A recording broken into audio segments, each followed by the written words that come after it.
आज के क्लास में आप लोग को बीच कुछ मोस्ट वीवीआई क्वेश्चन के बारे में बताने वाले हैं, जो कि आपका बहुत most VVI question class 10th का साइंस का मोस्ट वीवीआई क्वेश्चन के बारे में बताएंगे। तो शुरू से अंत तक वीडियो आप लोग देखेंगे। तो चलिए आप लोग को भी जो हम बताने वाले हैं कि सिल्वर क्लोराइड का रंग क्या है, यानी सिल्वर क्लोराइड का जो रंग होता है ना वो कैसा होता है, यानी श्वेत होता है या पीला होता है या हरा होता है या काला होता है। तो आप बताइएगा कि ये कैसा होता है, ठीक है ना। तो आपको 4 ऑप्शन दिया हुआ है, 4 में से एक को आप चूज कर सकते हैं और इससे मोस्ट वीवीआई क्वेश्चन है जो आपको पूछा हुआ ही क्वेश्चन है। तो सिल्वर क्लोराइड का जो रंग होता है ना AgCl का, Ag से सिल्वर हो गया, Cl से क्लोराइड हो गया, ठीक है। तो आपको हरा हरा कहाँ दिख रहा है, हर हर महादेव, हर हर महादेव कहाँ दिखता है, हरा। तो हरा आपको फाइनली आंसर हो जाएगा। बताइए संगमरमर का रासायनिक सूत्र, संगमरमर का रासायनिक सूत्र क्या है, यानी संगमरमर का रासायनिक सूत्र जो होगा 48 नंबर क्वेश्चन पे ध्यान दीजिएगा कि CaCO3, संगमरमर का रासायनिक सूत्र जो होगा ना CaCO3 होगा। क्या होगा, CaCO3, CaCO3 संगमरमर का रासायनिक सूत्र क्या होता है, CaCO3 होता है। चलिए आइए 49 नंबर क्वेश्चन पे ध्यान दीजिएगा कि आपका जो क्वेश्चन जो है ना ये पोटेशियम की परमाणु संख्या, यानी पोटेशियम की परमाणु संख्या क्या होता है, यानी कितना होता है, यानी पोटेशियम की परमाणु संख्या जो होता है ना वो कितना होता है, गौर फरमाइएगा और याद रखिएगा, मुर्चवानी मुर्जवानी याद रखिएगा कि पोटेशियम की परमाणु संख्या जो होता है वो कितना होता है, गौर फरमाइएगा। ये जो होता है ना पोटेशियम की परमाणु संख्या 19 है, कितना 19 होता है, कितना होता है 19 होता है, कितना 19 होता है। पोटेशियम की परमाणु संख्या क्या होता है, ये 19 होता है, कितना 19। तो आपको फाइनली आंसर हो जाएगा, ठीक है ना। तो अभिक्रिया ZnO plus CO Zn plus CO2 में कौन, यानी कौन अपचित, यानी अपचयित होता है, अपचयित होता है, यानी CaO ZnO और C में CO2 और डी में Zn, डी में क्या है Zn है। तो आप लोग उम्मीद करते हैं कि आपको पता होगा। तो ये जो हो जाएगा आपको अपचयति जो मतलब कर रहा है वो ZnO कह रहा है, कौन कर रहा है, ZnO कहता है, क्या कहता है ZnO। आपको फाइनली आंसर हो जाएगा। चलिए अगले नंबर क्वेश्चन है आपका बहुत मोस्ट वीवीआई क्वेश्चन, जो कि एग्जाम के लिए मोस्ट वीवीआई क्वेश्चन है। ध्यान से ध्यान रखिएगा कि कोई विलियन लाल लिटमस को नीला कर देता है, इसका पीएच मान होगा क्या। कोई विलियन जो लाल लिटमस को नीला कर देता है इसका पीएच मान क्या होगा, यानी 7 होगा, 7 से अधिक होगा, 7 से कम होगा, इनमें से कोई नहीं, इनमें से कोई नहीं। आप बताइएगा 91 का मोस्ट वीवीआई क्वेश्चन है, 91 का बी फाइनली आंसर हो जाएगा कि कोई भी यानी विलियन लाल लिटमस को नीला कर देता है तो इसका पीएच मान जो होगा ना वो 7 से अधिक होता है। क्या होता है, 7 से अधिक होता है, क्या होता है 7 से अधिक होता है ना। चलिए अगले नंबर क्वेश्चन, कमरे के ताप पर द्रव अवस्था में रहने वाली अधातु, यानी कमरे के ताप पर द्रव अवस्था में रहने वाली अधातु का नाम क्या है। तो कमरे के ताप पर यानी ताप पर द्रव अवस्था में रहने वाली जो होती है वो क्या होगा, आपको ब्रोमीन। तो ब्रोमीन आपको नजर आ रहा है ना, तो 52 का ए फाइनली आंसर हो जाएगा, क्या हो जाएगा 52 का ए फाइनली आंसर। चलिए बताते हैं 53 नंबर क्वेश्चन पे ध्यान दीजिएगा। 53 नंबर क्वेश्चन जो है मेरे प्यारे दोस्त SnCl यानी SnCl2 है, यानी SnCl2 है कौन सा, यानी ऑक्सीकारक है या अवकारक है, या ऑक्सीकारक एवं अवकारक, इनमें से कोई नहीं है। तो बताइएगा SnCl2 है कौन सा है, बताइएगा। आपका जो फाइनली आंसर जो हो जाएगा ना ये अवकारक है, क्या अवकारक आपको फाइनली आंसर हो जाएगा। तो Fe2O3 + 2Al arrow Al2 into O3 plus 2Fe। ऊपर दी गई अभिक्रिया किस प्रकार की है, किस प्रकार की है। ये जो होगा ऊपर दी गई अभिक्रियाओं की किस प्रकार की है। संयोजन अभिक्रिया, विस्तार यानी द्विविस्थापन अभिक्रिया, वियोजन अभिक्रिया और विस्थापन अभिक्रिया। तो आपका जो फाइनली आंसर जो होगा ना, ये कौन सा होगा, विस्थापन अभिक्रिया। तो विस्थापन अभिक्रिया का है आपको 54 का डी नंबर ऑप्शन आपको फाइनली आंसर हो जाएगा। चलिए अगले नंबर क्वेश्चन पे ध्यान दीजिएगा। 55 नंबर क्वेश्चन पे ध्यान दीजिएगा कि प्लास्टर ऑफ पेरिस का जमना कारण क्या है, यानी जमना कारण है, यानी प्लास्टर ऑफ पेरिस का जमना कारण है। तो उपचयन अपचयन यानी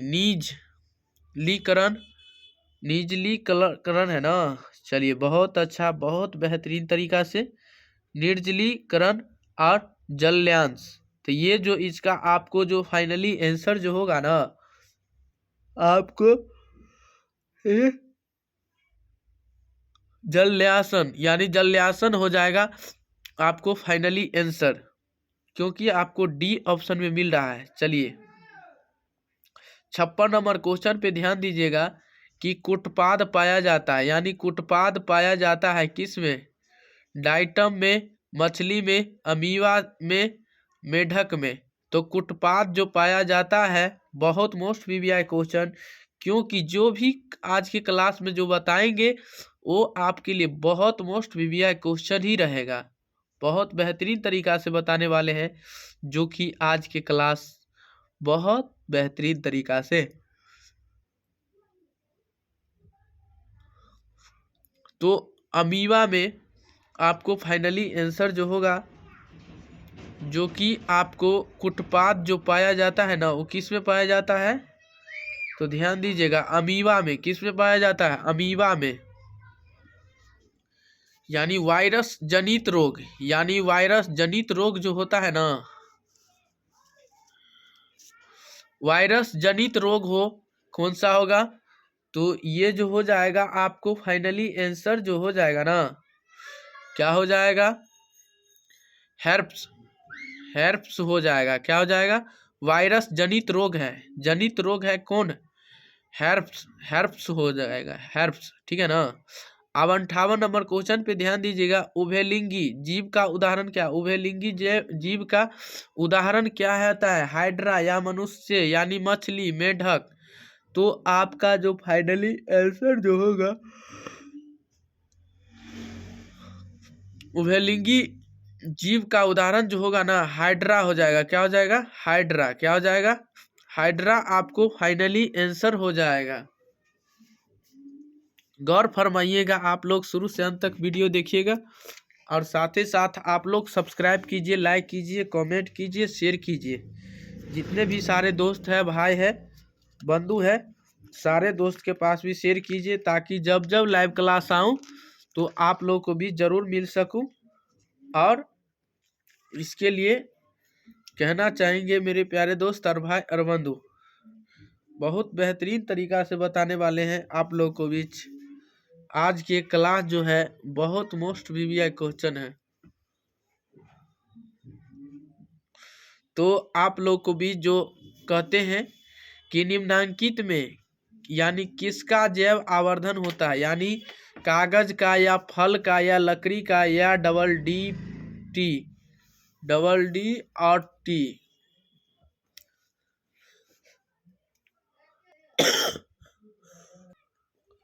तो आपका फाइनली आंसर जो हो जाएगा ना, जैव आवर्धन होता है, या क्या होता है, जैव आवर्धन होता है कागज में या फल में या लकड़ी में या डबल डी पी में, यानी DDT, ठीक है ना। तो आपका जो फाइनली आंसर जो होगा ना, वो आपका डबल DT फाइनली आंसर हो जाएगा। काऊ पर ग्रंथि पाया जाता है, पाई जाती है, बहुत मोस्ट वीवीआई क्वेश्चन है एग्जाम के लिए। आप लोग ध्यान बताइएगा कि काऊ पर ग्रंथि पाई जाती है कहाँ पे? श्वसन अंग में, या नर जनन के अंग में, या मादा जनन के अंग में, उत्सर्जन अंग में। तो बताइएगा 60 को आपको फाइनली आंसर हो जाएगा नर जनन अंग में। कहाँ पाया जाता है? नर जनन अंग में ही पाया जाता है।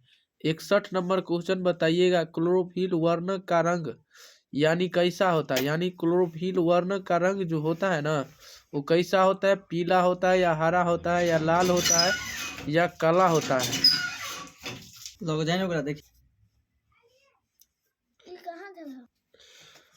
तो चलिए बताते हैं। क्लोरोफिल वर्णक यानी का रंग इसका कैसा होता है? यानी पीला होता है, या हरा होता है, या लाल होता है, या काला होता है? तो आपके सामने जो फाइनली आंसर जो होगा, आप चूज करके आप इसे कमेंट कर सकते हैं। आपको ये जो क्लोरोफिल का वर्णक जो होता है ना, वो कैसा होता है? हरा होता है। क्या होता है? हरा। क्या होता है? हरा। तो हरा आपको किस ऑप्शन में मिल रहा है? 61 का बी फाइनली आंसर हो जाएगा। क्या हो जाएगा? 61 का फाइनली आंसर बी। यानी 62 नंबर क्वेश्चन पे ध्यान दीजिएगा। पौधों में शोषण गैसों के यानी आदान प्रदान के मुख्य अंग, इसका मतलब क्या है? तो मतलब किसके द्वारा आदान और प्रदान होता है? ठीक है ना? किसके द्वारा? गैसों के आदान प्रदान होता है, यानी मुख्य अंग इसका क्या है? तो आप बताइएगा आपके सामने फाइनली आंसर, जिसका नाम से आप जानते होंगे एस्टोमाटा यानी एस्टोमाटा। आप लोगों को बीच बहुत बेहतरीन तरीका से पता होगा और याद होगा, तो याद कर तो बताएंगे। दिल खुश करेंगे और फेफड़ा उदास करेंगे। तो बताएंगे, पौधों में शोषण गैसों के आदान और प्रदान के मुख्य अंग है, यानी स्टोमाटा। किसके द्वारा? स्टोमाटा द्वारा होता है। चलिए अगले नंबर क्वेश्चन बताइएगा आप लोग कि परिस्थिति तंत्र का जीवीय अवयव है, यानी परिस्थिति तंत्र का जीवीय अवयव है क्या है? यानी बकरी, मृदा, वायु, जल। तो बताइएगा कौन सा फाइनली आंसर जो हो जाएगा। आपके सामने बहुत बेहतरीन तरीका से बताने वाले हैं, जो कि आपका फाइनली आंसर जो हो जाएगा ना, वो बकरी हो जाएगा। क्या हो जाएगा? बकरी हो जाएगा। दांत यानी दांत का कठोरतम भाग है, यानी दांत का कठोरतम भाग है। कौन सा है? दांत का, यानी दांत का कठोरतम भाग जो है ये कैनाइन यानी मज्जा, यानी मज्जा गुहा, इनेमल यानी डेंटाइल। आपको फाइनली आंसर जो होगा ना 64 का, कौन सा फाइनली आंसर? यानी 64 का आपको फाइनली आंसर डेंटाइल हो जाएगा। क्या हो जाएगा? डेंटाइल फाइनली आंसर हो जाएगा। 65 नंबर क्वेश्चन पर ध्यान दीजिएगा। लेटेक्स किसका मतलब क्या है? लेटेक्स है उत्सर्जित पदार्थ का, पोषक पदार्थ का, शोषण पदार्थ का, वाष्पोत्सर्जित पदार्थ का। तो किसका है? फाइनली आंसर ध्यान दीजिएगा, आपके सामने बहुत आसान तरीका से है, तो ध्यान से दीजिएगा। और इसे तो उत्सर्जित पदार्थ आप देखते होंगे, उसे हम कहते हैं लेटेक्स है। तो आपको 65 का ए नंबर फाइनली आंसर हो जाएगा। जो कि अगले नंबर क्वेश्चन पे ध्यान दीजिएगा। ओजोन का परत क्षय होता है। ओजोन का परत का क्षय होता है। ओजोन का परत का क्षय होता है क्या? NH3 द्वारा, N2O द्वारा, CFC द्वारा, डी में CO2 द्वारा। तो बताइएगा किसके द्वारा होता है? तो 66 का फाइनली आंसर जो हो जाएगा वो कि आपको CFC द्वारा होता है। बहुत बेहतरीन तरीका से, उम्मीद करते हैं कि आप लोग इसे अच्छा तरीका से सीख गए होंगे। तो चलिए बताते हैं अगले नंबर क्वेश्चन। यानी वृक्ष सहायता प्रदान करता है, जो कि आपके फाइनली सेंसर में मतलब शोषण में करता है, यानी पाचन में करता है, या जनन में, या उत्सर्जन में। तो आप बताइएगा 67 नंबर क्वेश्चन पे ध्यान दीजिएगा। आपको उत्सर्जन, तो उत्सर्जन आपको कहाँ दिख रहा है? आपको डी ऑप्शन फाइनली आंसर हो जाएगा। आप बना लीजिएगा कि नहीं बना लीजिएगा? बोलिए, कमेंट करके बोलिए, जल्दी जल्दी बोलिएगा, जल्दी जल्दी आप बना लीजिएगा ही, आसान मेथड से बना लीजिएगा। तो बताइएगा कि मछली यानी मछली में शोषण होता है किसके द्वारा, नाक द्वारा या मुंह द्वारा या गिल्स द्वारा या फेफड़ा द्वारा। तो 68 नंबर क्वेश्चन पे ध्यान दीजिएगा, मछली जो शोषण करता है वो किसके द्वारा करता है, मछली जो शोषण करता है वो किसके द्वारा करता है। तो आप बताइएगा गिल्स द्वारा, मछली जो करता है ना वो किससे शोषण करता है, गिल्स द्वारा, किसके द्वारा, गिल्स द्वारा। आइए अगले नंबर क्वेश्चन, सिनेप्टिक नव्यो पाया जाता है, किस में पाया जाता है, सिनेप्टिक नव्योस पाया जाता है किस में, न्यूरॉन में, विरिक में, मस्तिष्क में, अंडाशय में। तो बताइएगा 69 नंबर क्वेश्चन आपको फाइनली आंसर हो जाएगा, न्यूरॉन में, किस में, न्यूरॉन में पाया जाता है। कहाँ पाया जाता है, न्यूरॉन में पाया जाता है। मनुष्य में वृक्क का एक तंत्र भाग है जो संबंधित है किससे, मनुष्य में वृक्क एक तंत्र का भाग है जो संबंधित है किसमें, पोषण में या शोषण में, उत्सर्जन में, परिवहन में, किस में है। तो बताइएगा 70 का सी आपको फाइनली आंसर हो जाएगा, जो कि उत्सर्जन है। क्या है, उत्सर्जन है। और अगले नंबर क्वेश्चन ध्यान दीजिए, कृत्रिम वृक्क यानी किन अपशिष्ट उत्पादों को रुधिर अपूहन द्वारा पृथक करता है। तो नाइट्रोजन या कार्बन द्वारा या ऑक्सीजन द्वारा या सभी। तो आप बताइएगा 71 का फाइनली आंसर जो हो जाएगा ए हो जाएगा। तो आपको फाइनली नाइट्रोजन आंसर हो जाएगा। चलिए अगले नंबर क्वेश्चन बताने वाले हैं कि निम्नलिखित में कौन छोटी आंत का एक भाग है, यानी ग्रहणी, यानी कोलोन, या सिक्कम, या मलद्वार। तो बताइएगा 72 का फाइनली आंसर हो जाएगा कि आपको जो फाइनली हो जाए ग्रहणी, ग्रहणी, ग्रहणी हो जाएगा आपको फाइनली आंसर। निम्नलिखित में से किसे, गौर फरमाइएगा,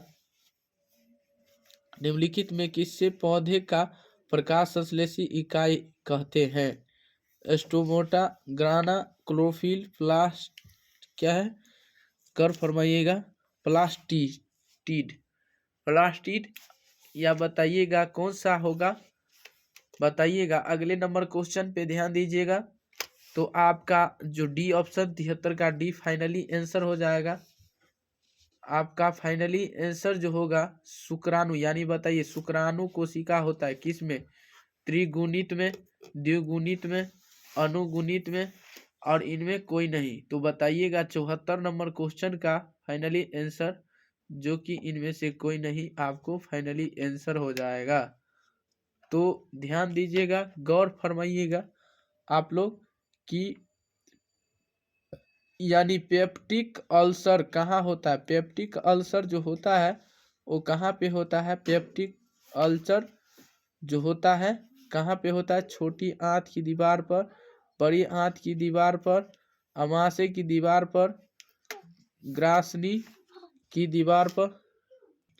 तो बताइएगा कि आपका जो फाइनली आंसर जो हो जाएगा ना वो कौन सा होगा, आपको अमाशय की दीवार पर, किस में होता है, अमाशय की दीवार पर, किस में, अमाशय की दीवार पर होता है। लैंगिक यानी लैंगिक जनन संचारित रोग है, यानी लैंगिक जनन जो होता है ना वो संचारित रोग है, एड्स में या पीलिया में या प्लेग में और चेचक में, किस में होता है, चेचक में होता है। तो अब बताइएगा 76 नंबर क्वेश्चन पे ध्यान दीजिएगा। तो बताते हैं कि बहुत उम्मीद करते हैं कि लैंगिक जनन यानी संचारित रोग है, लैंगिक जनन जो संचारित रोग है, एड्स में, पीलिया में, प्लेग में, चेचक में। तो बताइएगा 76 नंबर क्वेश्चन पे आपको एड्स आपको फाइनली आंसर हो जाएगा, ठीक। यानी भ्रूण पोष रहता है, यानी भ्रूण पोषण जो होता है ना, भ्रूण भ्रूण पोष होता है किस में, अनुगृहित में। तो किसका आपको जो फाइनली आंसर हो जाएगा 77 का डी फाइनली आंसर, त्रि यानी गुणित, त्रिगुणित फाइनली आंसर हो जाएगा। चलिए 78 यानी विश्राम की अवस्था में मनुष्य का हृदय का 1 मिनट में कितनी बार धड़कता है। तो आप ध्यान दीजिएगा 72 बार धड़कता है। कितना बार? 72 बार धड़कता है। चलिए 79 नंबर क्वेश्चन पे ध्यान दीजिएगा कि मनुष्य में प्रमुख उत्सर्जित अंग क्या है। तो ध्यान दीजिएगा, आप अच्छा से इसे ध्यान दीजिएगा। 79 का आपको जो फाइनली वृक्क ग्रंथि आपको फाइनली आंसर हो जाएगा। मेरे प्यारे दोस्त और भाई बंधु, इसके लिए धन्यवाद। तब तक के लिए बने रहें। आज के लिए इतना ही। तब तक के लिए बने रहें। आज के लिए इतना ही। इससे अगले वीडियो में फिर मिलेंगे। आज के लिए इतना ही आप लोगों को बीच। साथ ही साथ आप लोग सब्सक्राइब कीजिए, लाइक कीजिए, कमेंट कीजिए, शेयर कीजिए।